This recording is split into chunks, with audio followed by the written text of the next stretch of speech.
Welcome back to another edition of Gary's Record Collection. I don't hide it. I'm proud to say I'm a Batman fan. I have been a Batman fan for pretty much all my life. As soon as I realized that it existed in the comic books and whatever. I will tell you, back in the second grade, this is a long time ago. This was back when they had just invented hot and cold running electricity, right? My second grade teacher, Miss Amarian, had a Batman record in class, and we would play it. And we've covered this on the channel before. It was put out on the Design label. It was a drugstore budget record. They had an interpretation of the Batman theme from the 1960s TV show. And then it had a whole bunch of other like generic sounding music. Some of it incorporated the Batman theme motif in it, just to make it, quasi-legitimate, I guess. And so I love that album. And, you can't just take it from your second grade teacher, right? Because there's other kids who might like it or she needs it for another class. So I begged my mom, for Christmas, you got to find the Batman record.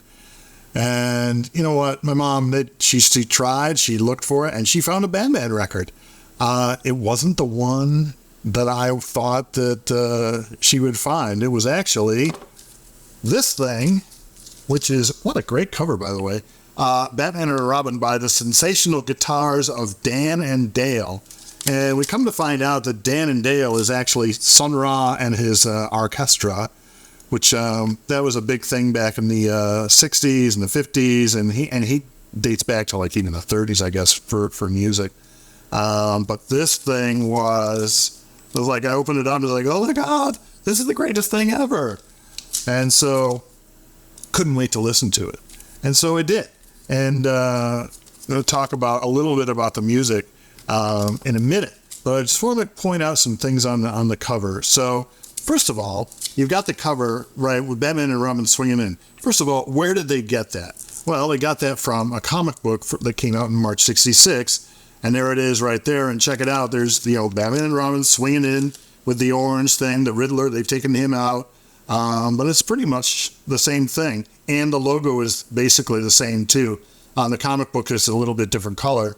But on the record, it's that, the black with the green cowl and everything. And then that was where it came from. And it was also used on the Jan and Dean record, Jan and Dean Meet Batman. There's the same exact artwork that is on this one. Them swinging in with the yellow circle. So certainly DC got their money out of it when they licensed that out. If they licensed that out, I can't imagine that they wouldn't have for that artwork. One other thing that I wanted to point out was in the 60s, you would have stereo versions of albums and mono versions of albums. Because, turntables, a lot of turntables were just, single speaker. There was no need for stereo. Stereo was sort of like an audiophile kind of thing. And so there was no need for it. But, so how do you get around that? Well, you sell two versions of the album. You sell a mono version and a stereo version. And usually they're marked on the label or on the cover of which one is which. So we look at this and we don't see anything. Don't see anything here. Now I actually have, I'm not embarrassed to say it, I have a bunch of copies here, right? These are all the same album, right? So we're going to go right through it here. This is the one that I had, the original. I'm going to get that up so we can see it. There's another version of it. Then we get into this one, and you start looking at the cover. Look at the cover. The shade of blue is different. It's a more purple on this other one that I have here, but still the mono version. Which makes me think that maybe there were multiple pressings of this, or multiple runs of the artwork at least. I've got a couple of these that are actually still sealed. I picked them up on eBay. It's like, couldn't believe it when I first found it. And there's like the price tag of if you bought it at the store. And our price, $1.57. Not bad. So, and I found a couple more that were sealed. Which I kept. By the way, it was released not terribly long ago, 180-gram deluxe gatefold edition. Also, they had put it out on CD too, and so I have that of course, as well. But back to stereo mono. All right, so let's look at the cover differences here, and they're really, it's not much, right? So you've got, and I'm going to drop the quarter image for a second. So you've got this, and then you've got, where's the other one here, right? Like that. Oh, there's this stereo on the top. Now what happens is, and just got to get our camera right here. So basically what they did, if you align it, so the Batman, the Batman is the same, on the same plane. That stereo label is above the cover of the other one, right? So in other words, what they did, and you can see it on the mono version, what they did is they basically overprinted the cover. And if you look right up here, what is that little mess? Well, that's where it says stereo, S-T-E-R-E-O.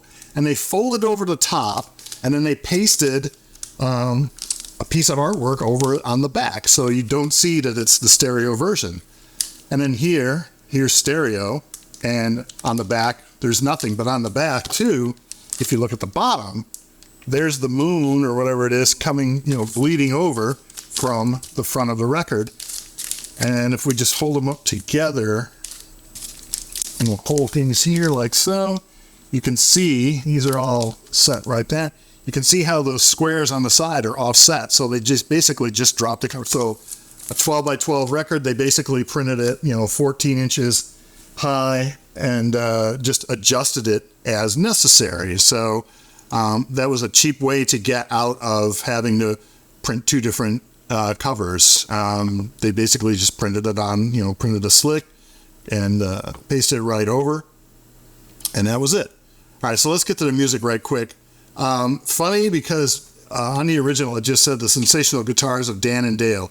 We had no idea who that was. So later we found out it was Sun Ra and the Blues Project. On the back of the CD it says all tracks public domain except side 1, track 1, which is the Batman theme. Here is the Batman theme.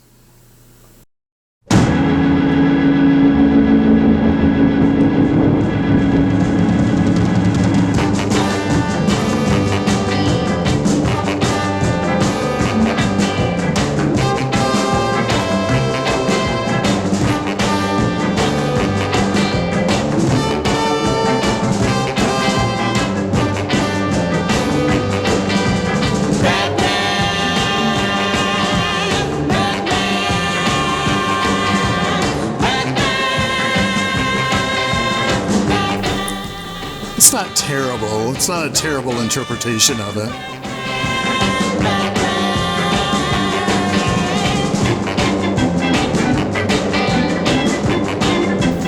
Now, we never heard this middle part on the TV show, so had no idea that this existed.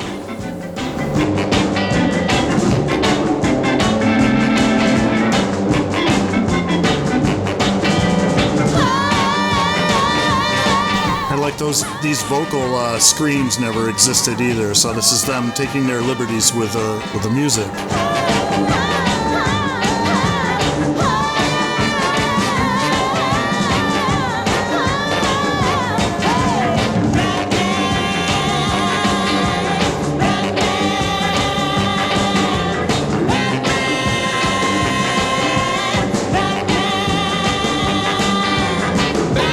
Now listen here.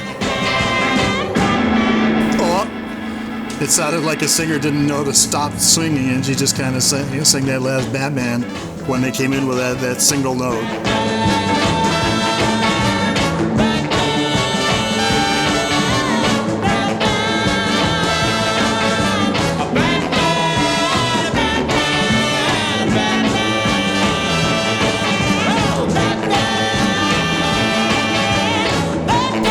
And so there you go. I mean, the Batman theme, and it was like, okay, it certainly wasn't the record that I was hoping for.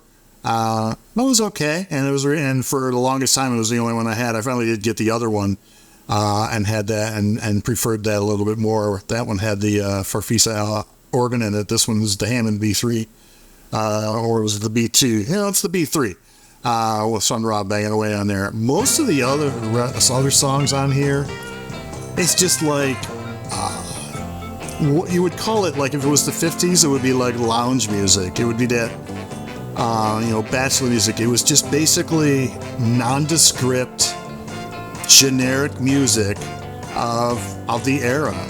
And so it's all public domain, and it has nothing to do with Batman or anything. But they just, they had to fill out, 40 minutes of a record. And that's what they did. If it was even 40 minutes, I don't even think it was. So they had like their, songs that they just made up on the spot.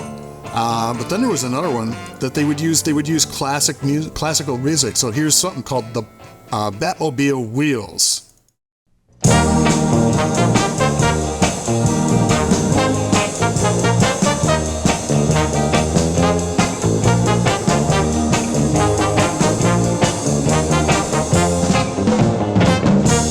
If that sounds familiar, it is, because it's A Lover's Concerto, which is a pop song. It was put out in '65 by the Toys, but it's based on Minuet in G major from the 18th century. So a lot of these classical music pieces from throughout history have been repurposed and given a pop beat. And they basically, because they're all in the public domain, you can just redo them as you want, and you just put them out, and you don't have to pay royalties and do all of that stuff. And so that's what they did. And so you got, if you're listening to this, you get this deep into the album. It's like, boy, didn't I hear that a year ago when it came out in '66? Boy, didn't I hear that a year ago when the Toys did this as A Lover's Concerto? Which it had lyrics, by the way, and this one obviously is the instrumental. There's a whole bunch of songs that were like that were redone for these drugstore records that they just pilfered from classical music and put a pop beat on it, and that was it. But anyway, so yeah, I mean, this album, I mean, is like part of my childhood, and it made an impression on me, of course. Great artwork and all of that, and of course, I guess it must have, because I got 6, 7, 8 copies of it. It's like one of those things where it's like when you see it in the store, and it's like, certainly if it's in decent condition and cheap, it's like, can't really pass it up. I might as well get another copy just to have it. Getting those couple of sealed copies though is amazing. I think the first time like I said, when I saw it on eBay, it was still sealed after all these years. Like, how is a record from 1966 still sealed? And believe it or not, there's a lot of them out there. For whatever reason, they just never got opened. So now it's like, if you're a collector, it's like still sealed is like kind of like the Holy Grail. It's never been played, never been opened. The cover should be in immaculate condition, and you throw it in a vinyl, plastic sleeve, and you're done. You're not even going to open that, because that's what the collectors do. So those will still stay sealed. I have other ones. If I want to throw them on the turntable, I can do it, both mono and stereo. So there you go. It is Batman and Robin, the sensational guitars of Dan and Dale, also known as Sun Ra and the Blues Project. Hope you enjoyed it. We will see you next time on Gary's Record Collection.